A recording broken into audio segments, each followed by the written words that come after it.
So I'm Christopher Rangasamy, and I'm here to present to you library research. As the sources you'll find in a library are usually primary and secondary sources, which you probably learned what they are in 4th and 5th grade. I'm going to have my little Dora the Explorer moment here and ask anybody if they know what a primary source is. Correct, hopefully. A primary source is a source that is from someone that was actually there during the event. It's a first-hand experience, and they're much more credible than secondary sources since they were there. And a secondary source is the exact opposite of that. They're someone that can see the facts of what happened at the event, and they're usually interpreting it in their own manner. So they can see, okay, this and this happened, it was probably caused by this. While a primary source is going to be someone that was actually there, and they're saying, no, this and this happened. I got this mainly from the Projects as Textbooks Replacements, and that's an academic journal. So how you're going to find these sources is you're going to use catalogs at a library. They used to be card catalogs, but now most of the catalogs are online.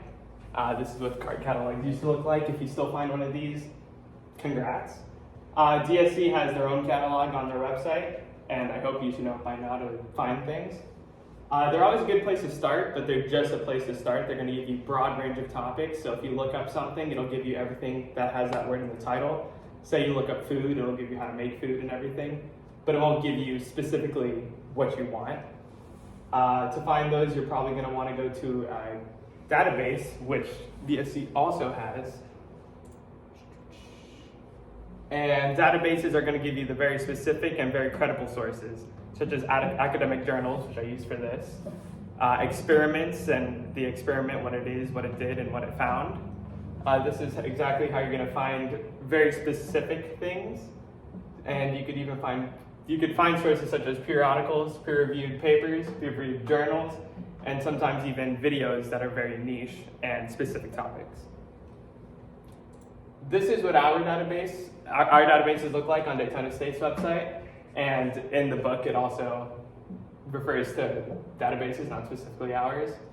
In databases you can look up, I looked up research since our project was research, and it will give you everything, very specific things, very specific things on research instead of just anything with research in the title.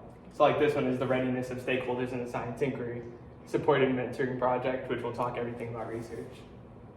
And this is our ARIC database, which goes through many other databases to find what you're looking for.